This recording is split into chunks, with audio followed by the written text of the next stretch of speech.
Welcome to the Gilliper channel. In today's video, I'll show you how to make an alternative account on Discord and use two accounts at the same time. Now if I go to Discord, you can see this is my main account. Now to create another account, I need to open my browser and then go to discord.com. From here, click on login.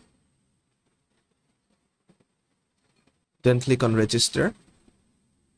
Then just put in your email address. Then just put your name. Then just put your username here. Then just put your password here. Select your birth date. Then just check this box and click on continue. After this, just verify that you're a human.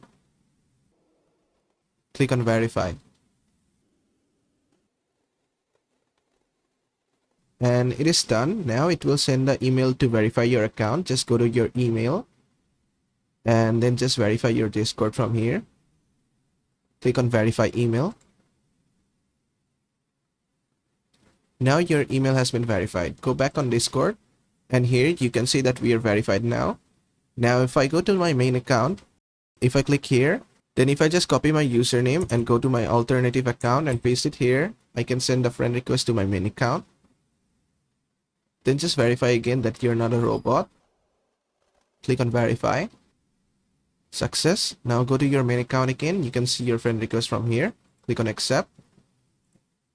Now you can send any message here and you'll receive it on your alternative account. And that is how to make an alternative account on Discord and use two accounts at the same time. I hope this video was helpful. If it was, please give it a thumbs up and don't forget to subscribe.